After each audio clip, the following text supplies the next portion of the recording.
Good morning साथियों, कैसे हैं आप सभी। आई होप आप सभी अच्छे होंगे और खूब मन लगा के पढ़ाई कर रहे होंगे। जैसा कि बीच में आपको देखने को मिला होगा 2-3 दिन हम लोग का वीडियो नहीं आ पाया था, तो वीडियो एक्चुअली बनाया नहीं था क्योंकि पढ़ाई उतनी अच्छी से हो नहीं पाई थी, तबीयत नहीं ठीक थी मेरी भी, दीदी की भी। तो अभी 2 दिन से हम कंटिन्यू वीडियो पे आ गए हैं। और आज की मॉर्निंग कुछ ऐसे ही हुई थी। मैं ऊपर रहती हूँ तो मैं ऊपर अपना 4:30 बजे उठ गई थी, फिर दीदी भी नीचे उठ गई थी। तो दीदी ने वीडियो बनाया था, वो ऐड नहीं कर पाई मैं, अभी मुझे याद आ रहा है कि वो ऐड नहीं हुआ है। तो वो भी साथ में उठ गए थे और हम लोग ने जो सुबह का टाइम होता है उसको याद करने वाले जो सब्जेक्ट होते हैं, जैसे कुछ टॉपिक होते हैं जो हमें याद ही करने होते हैं, तो सुबह के टाइम में हम उस टॉपिक को रखते हैं और उसको अच्छे से याद करते हैं। तो इस तरह से 4:30 बजे के उठने के बाद फ्रेश हुए और ब्रश वगैरह करके हम अपनी टेबल चेयर पे बैठ गए थे। 5 बजे तक आपने देखा होगा 4:53 टाइम हो रहा था।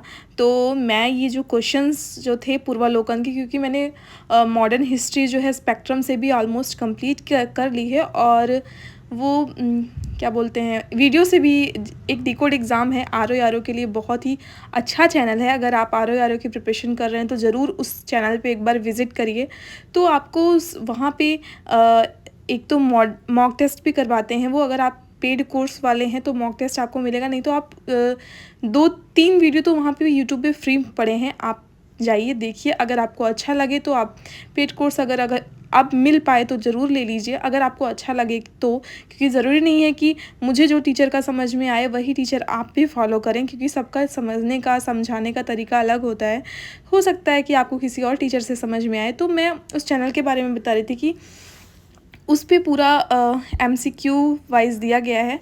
और ये देखिए, मैंने सुबह देखा, जब मैं पढ़ रही थी तो देखा मैंने चिड़िया अपने बच्चे को मुंह में डाली थी। मैंने सोचा ये क्या हो रहा है, तो देखा मैं उसे खाना खिला रही थी। मतलब अंडे से कैसे बच्चे निकले, मैं तब से ऑब्ज़र्व कर रही हूँ इसे। क्योंकि जब अंडे थे 2 छोटे-छोटे, फिर बच्चे निकले, अब वो बच्चे थोड़े-थोड़े बड़े हो रहे हैं, अभी बाल नहीं आए हैं।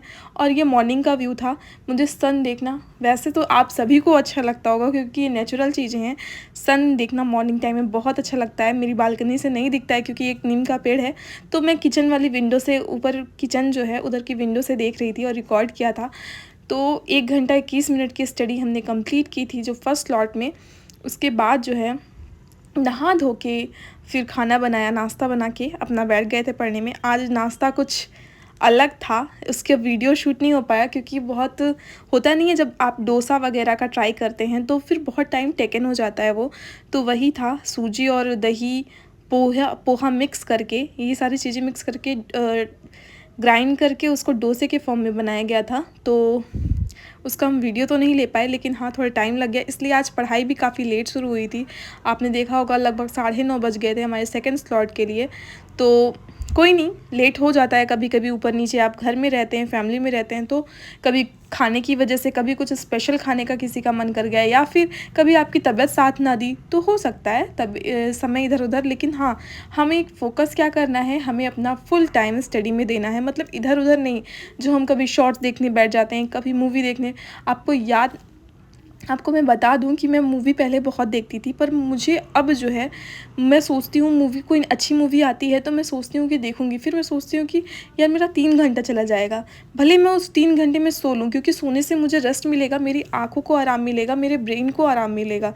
लेकिन क्या मूवी देखने से मेरे ब्रेन को आराम मिलेगा? नहीं।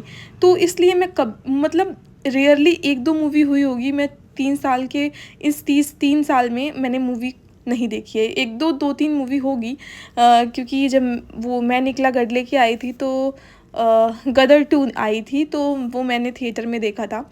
और मैं तब मायके में थी, तो हम लोग थिएटर में देखने गए थे। और मतलब मूवी वूवी कम ही देखते हैं, इसलिए मैं ये कहती हूँ कि अगर आपका टाइम बच रहा है तो रेस्ट कर लीजिए उस टाइम में। ऐसा नहीं है मूवी देखना गलत बात है, हो सकता है आपको मोटिवेशन भी मिलता हो तो देखिए, पर आप अपनी पढ़ाई के टाइम, जैसे आपका 6 से 7 घंटा जो स्लॉट है पर डे का, वो कंप्लीट करिए। और उसके बाद अपना टाइम इधर उधर, चाहे अपनी फैमिली में दीजिए या फिर मूवी देखना चाहते हैं, क्योंकि बहुत ज़रूरी है अपने माइंड को रिफ़्रेश करना भी। ज़रूरी नहीं है कि आप सो के ही अपने माइंड को रिफ़्रेश कर सकते हैं, या चाय पी के या कॉफ़ी पी के। सबका अलग अलग है, तो आप जिस तरीके से अपने आप को फिट कर पाते हैं तो करिए। और ये हमारा सेकेंड स्लॉट चल रहा था। सेकंड स्लॉट जनरली जब बाबू का स्कूल की छुट्टी होती है तब तक हमारा चलता है। जब वो आ जाती है तो हम उठ जाते हैं, क्योंकि वो लंच टाइम भी होता है और फिर मम्मी भी वेट करती रहती हैं खाना खाने का। फिर हम सब लोग मिल के खाना खाते हैं। तो खाना खाने के बाद कुछ रेस्ट होता है, और जो रेस्ट करने के बाद जो दोपहर का स्लॉट था उसका वीडियो रिकॉर्ड नहीं हुआ है, तो मैं उसके लिए सॉरी, क्योंकि ये रहता है दिमाग में ना, पढ़ लेते हैं बाद में रिकॉर्डिंग कर लेंगे, क्योंकि ऐसा तो हो पॉसिबल है नहीं कि हम लोग सब चीज़ें रिकॉर्ड कर लें। तो आज का ये थॉट है कि मन के हारे हार है, मन के जीते जीत। क्योंकि आपने सुना होगा, ये कबीर जी का दोहा है, ठीक है। जब आप स्कूल टाइम में रहे होंगे तो इस दोहे से आप काफ़ी परिचित रहे होंगे कि मन के हारे हारे। जब हम पहले से ही सोच लेते हैं कि हाँ हमारा सिलेक्शन नहीं होगा, तो हो सकता है उसकी 80% पॉसिबिलिटी है कि आपका सिलेक्शन ना हो।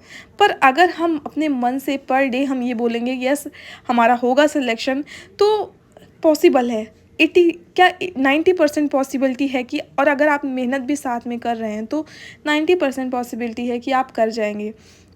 तो दोपहर की पढ़ाई भी हुई थी, तो आधा आधा घंटा का रेस्ट लिया था हम लोगों ने, और फिर शाम को खाना पीना बना के, हम खाना जल्दी बन गया था तो ये हुआ कि पढ़ने बैठ जाते हैं। तो जो हमारी पीहू है वो साथ में पढ़ रही है, देखिए उसको बहुत अच्छा लगता है जब वो वीडियो के सामने पढ़ती है, मतलब जब रिकॉर्डिंग होती रहती है तो वो देखा है हम लोगों ने कि काफ़ी अच्छे से अच्छी राइटिंग, वैसे वो पढ़ने में अच्छी है, अच्छी राइटिंग में करती है और काफ़ी स्पीड से करती है। वो सोचती है कि मम्मा और मामी पढ़ रहे हैं तो मुझे भी पढ़ना चाहिए, क्योंकि वही जैसा आप करेंगे वैसा बच्चे सीखेंगे, आपके छोटे जो हैं आपके घर में।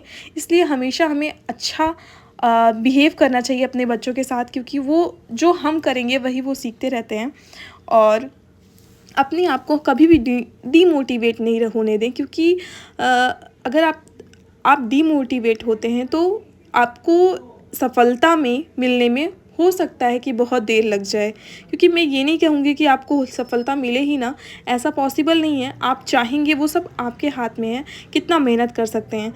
अब बात करते हैं कि एग्ज़ाम की। एग्ज़ाम बहुत नज़दीक है और पढ़ने के लिए टाइम बहुत कम है मेरे लिए। तो मतलब मैं अभी इस टाइम हिस्ट्री ही पढ़ रही हूँ, मॉडर्न हिस्ट्री, क्योंकि इससे वेटेज काफ़ी ज़्यादा है। आप आर की अगर प्रिपरेशन कर रहे हो तो उसकी बात बता दूँ मैं, जो 11 फरवरी को एग्ज़ाम हुआ था इस साल में 2024 में, उसमें 24 से 25 क्वेश्चन ज्योग्राफी के पोर्शन से आए थे। तो सबसे पहले उसी को बेस लेके हम चलें तो सबसे ज़्यादा वेटेज ज्योग्राफी और जो पर्यावरण होता है उस पे दिया गया था। तो हमें सबसे पहले देखना होगा कि अपनी ज्योग्राफी को स्ट्रॉन्ग कहाँ से करें। तो ज्योग्राफी के लिए अभी टाइम है, हो सकता है अक्टूबर नवंबर में एग्ज़ाम हो। अभी भी अगर आप ऐसा तो है नहीं कि आप ज़ीरो है आपकी तैयारी, तो आप ज्योग्राफी के लिए महेश बनवाल जी की बुक पढ़ सकते हैं। और एक आती है कि परीक्षा वाड़ी करके, वो अगर आप उससे फिजिकल ज्योग्राफी मतलब चैप्टर वाइज टारगेट करके पढ़िए और काफ़ी हेल्प मिलेगी आपको उसको पढ़ने से। ज्योग्राफी के लिए ये हो गया, तो ज्योग्राफी का वेटेज काफ़ी ज़्यादा था। और बात करते हैं हिस्ट्री में। हिस्ट्री के लिए मॉडर्न हिस्ट्री आप महेश बनवाल जी की भी आती है, नहीं तो अगर आपने स्पेक्ट्रम तो पढ़ा ही होगा, क्योंकि ये सब ऑथेंटिक बुक है। जो भी यूपीएससी या पीसीएस की तैयारी करते हैं तो सब जानते हैं इस बुक के बारे में, जैसे लक्ष्मीकांत, स्पेक्ट्रम और महेश बनवाल जी की। तो ये एनसीईआरटी को तो सबको पढ़ना ही पड़ता है, क्योंकि कभी कभी एनसीईआरटी से डायरेक्टली क्वेश्चन पूछ लिए जाते हैं। और तैयारी ऐसे ही करिए। हिस्ट्री के लिए आप महेश बनवाल जी की ले सकते हैं, एनसीईआरटी सार है। अगर आप उस बुक को 3 से 4 बार रिवाइज़ कर लेते हैं, और लूसेंट का जो है, क्योंकि हमें डेट और जो युद्ध वगैरह होते हैं, कभी कभी तो ऐसा होता है कि राजा और उनकी पत्नी के बारे में पूछ लेते हैं मैच द फॉलोइंग में, तो हमें बहुत बारीकी से याद करते हुए चलना है। और मैं अपनी एक कमी बताऊंगी कि मुझे याद करना बिल्कुल नहीं अच्छा लगता, पर ऐसा क्या हो सकता है कि हम बिना याद किए हुए किसी एग्ज़ाम को क्वालिफाई कर लें? तो बिल्कुल ऐसा हम नहीं कर सकते हैं। तो वही मुझे दीदी भी समझाती है कि तुम याद क्या करो। तो आजकल मैं याद करने पे फोकस कर रही हूँ, क्योंकि पहले मैं पढ़ती थी, मैं एक चीज़ को 10 बार पढ़ सकती हूँ, पढ़ के जितना मुझे याद रहेगा वो ठीक है, पर मुझे रटना बिल्कुल भी नहीं अच्छा लगता था, क्योंकि मुझे ऐसा लगता है कि रटना बोरिंग काम होता है। पर क्या करें, एग्ज़ाम की नीड वही है, हमें हर चीज़ रटना पड़ेगा। कि हिस्ट्री में तो इतनी सारी चीज़ें याद करने के लिए है, युद्ध के बारे में, कौन सा कहाँ हुआ, राजा की पत्नी के बारे में, कौन सी उपाधि किसके बारे में। तो हिस्ट्री के लिए आप ये करें। और सीसेट तो होगा ही। जो हिंदी का पेपर है, हिंदी के लिए मैं कहूँगी कि एक भास्कर करके चैनल है, भास्कर, हिंदी भास्कर करके, तो वो काफ़ी अच्छा हिंदी पढ़ाते हैं। आप उनके चैनल पे जाइए, मतलब उन्होंने एक वो डाली है प्लेलिस्ट, उसमें जो एग्ज़ाम था 11 फरवरी वाला वो उन्होंने टारगेट किया था और 2-2 घंटे का पर्यायवाची बताया है, विलोम बताया है। 6 ही टॉपिक आते हैं हिंदी के, लेकिन हाँ आप उससे जाके कवर कर लीजिए, या फिर डिकोड एग्ज़ाम की एक हिंदी की बुक आती है, आप उसको ले लीजिए। और उसमें तो बहुत ज़्यादा है, लेकिन आप उतना पढ़ नहीं पाएंगे, क्योंकि इसलिए वीडियो को देखिए। हिंदी भास्कर वीडियो बहुत ही अच्छा है, अगर आपको अच्छा लगे तो ज़रूर देखिएगा, क्योंकि मैं देख रही हूँ इस टाइम, मतलब वो एक ऑप्शन में एक क्वेश्चन में 4 ऑप्शन होते हैं, चारों ऑप्शन को एक्सप्लेन करते हैं। ये चीज़ मुझे उनकी बहुत ही ज़्यादा अच्छी लगती है। तो इसी तरह ये वीडियो आज के लिए इतना ही। आज मैंने बताया कि आर के लिए आप क्या-क्या कैसे-कैसे पढ़ सकते हैं, तो इससे आप काफ़ी अच्छा स्कोर कर सकते हैं। Thank you for watching. Video को लाइक करें, चैनल को सब्सक्राइब